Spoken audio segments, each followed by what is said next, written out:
Hello friends and welcome.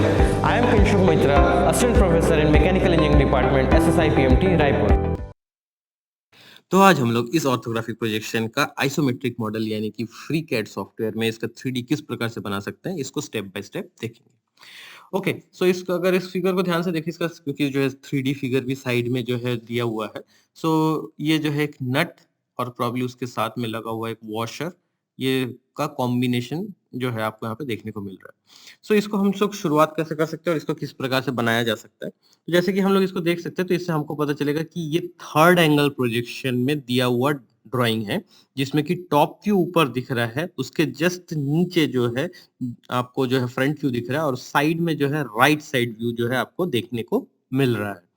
सो ये third angle projection हो गया, हमको front view, top view, side view पता चल गया कौन सा किस जगह पे किस तरह से प्लेस्ड है। अब हमको जो इसको बनाना शुरू करना है। सो नीचे जो यहाँ पे फ्रंट व्यू दिख रहा है हम उस फ्रंट व्यू से बनाना शुरू करेंगे और इसमें जो है हम रिवॉल्व का यूज करेंगे। रिवॉल्व से जो है हम इसको इजीली जल्दी से जो है बना पाएंगे। तो सबसे पहले का वॉशर जैसा हिस्सा जो उसके साथ नट के साथ अटैच्ड जो हिस्सा दिख रहा है हम उससे शुरुआत करते हैं। तो उसको जो है प्रॉपर्ली फुल्ली कंस्ट्रेंट बनाएंगे और ये इसको जो है फिर हम रिवॉल्व कर देंगे। इसको बनाते दौरान में एक चीज जरूर ध्यान से देंगे कि यहाँ पे जो है सारे डायमेंशंस जो है पॉइंट में दिए हुए हैं। तो आप इसको जो है सारे डायमेंशंस को मेंशन करते वक्त हम यहाँ पे जो है पॉइंट में लिखेंगे इसलिए सारे डायमेंशंस बहुत छोटे बनेंगे। बट क्योंकि सारे जो है इंटर रिलेटेड मतलब दैट मीन्स सारे के सारे जो है डायमेंशंस आप देखेंगे कि सभी जो है पॉइंट में है तो इसलिए जो है किसी प्रकार से आपको जो है बड़ा या छोटा बनता हुआ इस तरह से नहीं दिखेगा। सो अब ये जो है हमारा जो है वॉशर जैसा हिस्सा जो है बन चुका है। अब हम आगे का हिस्सा बनाएंगे तो देखिए जो है यहाँ पे आपको देखने को मिलेगा कि जो है वॉशर और नट के बीच में जो है थोड़ा सा ओवल शेप जैसा बना हुआ है। तो हम उस ओवल शेप को पहले बना लेंगे इसके बाद जो है हम नट का हिस्सा जो है बनाना शुरू करेंगे। सो इसको जो है फुल्ली कंस्ट्रेंट बना लेंगे। अब जैसे कि यहाँ पे सेट नहीं हो रहा है तो प्रॉब्ली जो है यहाँ पे वॉशर जो है कंपैरेटिवली शायद जो है ज़्यादा थिकनेस का बन चुका है। So let us give a brief about this particular thing. तो इसको जो थोड़ा-सा एडिट कर लेते हैं, ताकि जो है इसको जो हम सेट कर सकें। बिकॉज़ आर्क को बनाने के बाद जो है हम ये देख पा रहे हैं कि प्रोबब्ली शायद जो है इसका जो है थिकनेस जो है ज़्यादा हो गया है। दैट इज़ एक 0 जो है प्रोबब्ली हमको ऐड करने की ज़रूरत है। तो फिर जो है ये सेट हो जाएगा। सो ये जो है वैल्यू नहीं ले पा रहा है बिकॉज़ ऑलरेडी जो है फुल्ली कंस्ट्रेंट स्केच है, तो इसको जो है हम वर्टिकल डायमेंशन नहीं दे पाएँगे। एक बार फिर से देख लेते हैं इसको इस प्रकार से। तो इसमें क्योंकि ये फुल्ली कंस्ट्रेंट है, तो ये ओवर कंस्ट्रेंट हो जा रहा है, तो डेटा रिडंडेंसी बन जाएगी। इसलिए जो है इसको एक्सेप्ट नहीं कर पाएगा। तो ऐसे पर्टिकुलर जगह पे हम क्या कर सकते हैं, हम यहाँ पे जो है हमको जो ऑलरेडी जो एक्जिस्टिंग डायमेंशंस है उसमें कहीं पे कुछ गलती हो चुकी है, तो हमको उस डायमेंशन को जो है ठीक करने की ज़रूरत है। तो एक्चुअली यहाँ पे 0.03 mm रेडियस दिया हुआ है, तो हमको यहाँ पे 0.03 mm रेडियस को जो है वैल्यू को चेंज करने की ज़रूरत है। ऑटोमेटिकली जो है यहाँ पे चेंजेस जो है रिफ्लेक्ट हो जाएँगे। तो ये इस प्रकार से हम देखिए ये जो है आपका चेंज आ गया। सो अब यहाँ पे हम वापस आ जाते हैं और हम इस पर्टिकुलर स्केच के आर्क को जो है फिर से सेट करते हैं। तो यूजुअली फ्रीकैड सॉफ्टवेयर में आपको जो है जो एक्जिस्टिंग जो आपने अभी जो है सॉलिड फिगर बनाया है, उसके एजेस को जो है यूज़ करने के लिए जो है आपको मौका नहीं मिलता, दैट इज़ उसके ऊपर जो आपको इंसिडेंट कर सके। तो यहाँ पे जो है हम जो है डायमेंशन टूल को ही जो है यूज़ करते हैं और डायमेंशन टूल के थ्रू ही जो है इसको जो है फुल्ली कंस्ट्रेंट बनाते हैं। सो अब यहाँ पे हमने जैसे मेंशन किया 0.33 तो ये भी जो है आपको देखने को मिलेगा कि ये जो है कंपैरेटिवली जो है हाफ बन रहा है। तो प्रोबब्ली जो है वहाँ पे जो 0.66 जो दिया हुआ है वो जो है डाया है और मे बी हो सकता है हमने वहाँ पे 0.66 ही जो है वॉशर का जब डायमेंशन मेंशन कर रहे थे रिवॉल्व के स्केच में, तो वहाँ पे जो है उसको भी शायद हमको चेंज करने की ज़रूरत पड़ेगी सो दैट जो है ये जो है एग्ज़ैक्टली वहाँ पे आके जो है सेट हो जाए।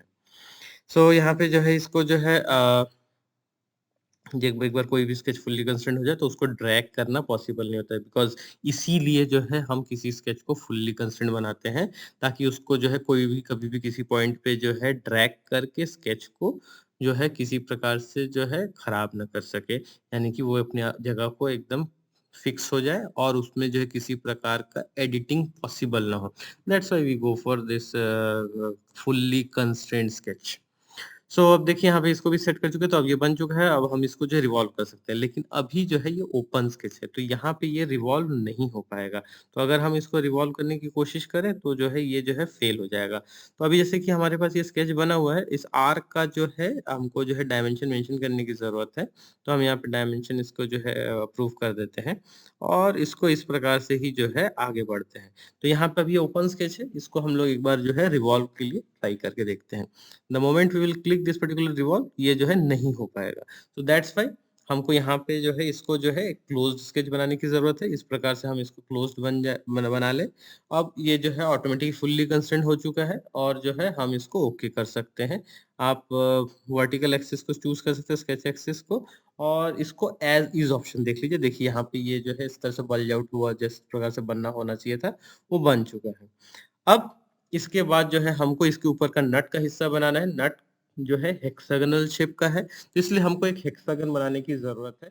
तो या तो जो है हम जो अभी सरफेस था एक्सिस्टिंग उस पे बना सकते हैं, तो उस एक्सिस्टिंग सरफेस पे बनाने में हमको दिक्कत आएगी, क्योंकि जो अभी सरफेस हो गया वो जो है थोड़ा-सा ओवल शेप हो गया।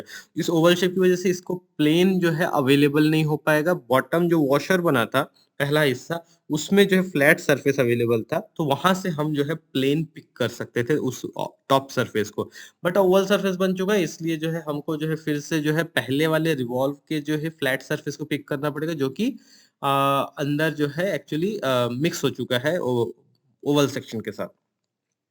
दैट्स व्हाई यहाँ पे हम जो है बहुत सिंपल तरीके से जो है हम डेटम प्लेन ले लेंगे और डेटम प्लेन में टॉप प्लेन से ऑफसेट लेते हुए हम जो है वहाँ पे नया स्केच क्रिएट कर देंगे। अच्छी बात यहाँ पे ये है कि फ्रीकैड सॉफ्टवेयर में पहले से जो है पैलेट टूल के रूप में जो है हेक्सागन दिया हुआ है, तो आप सिंपली यहाँ पे हेक्सागन को चूज कर सकते हैं और यहाँ पे जो है प्लॉट कर सकते हैं।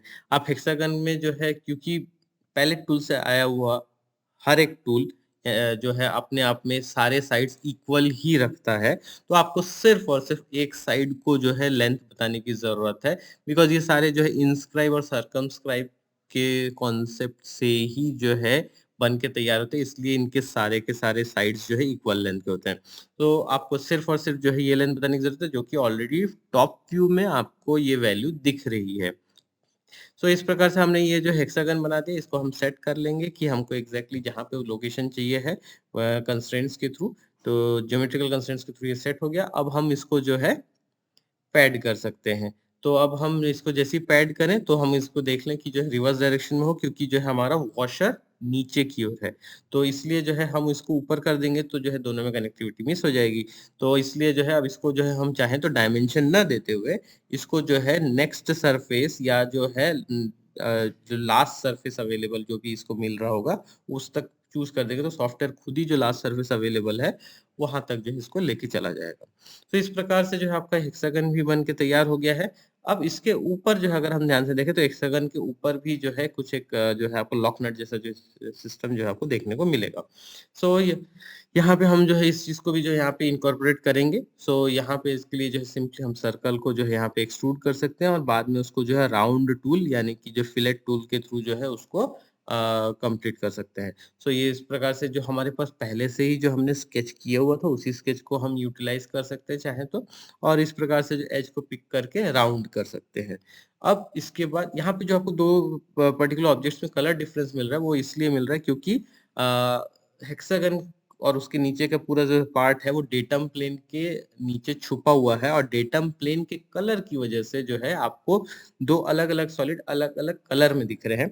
तो दोनों एक्चुअली सिंगल कलर में ही है। अगर मैं डेटम प्लेन को थोड़ी देर के लिए इनविजिबल कर दूँ, तो जो है आपको पूरा ऑब्जेक्ट जो है एक ही कलर में देखने को मिलेगा।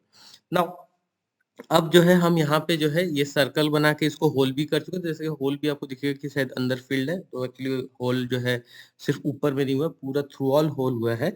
लेकिन क्योंकि जो है डेटम प्लेन का जो है कोई थिकनेस नहीं होता, डेटम प्लेन कोई जो सॉलिड बॉडी नहीं होता है, तो इसलिए जो है आपको यहाँ पे जो है डेटम प्लेन इसी प्रकार से जो है क कलर जो है शो करता रहेगा।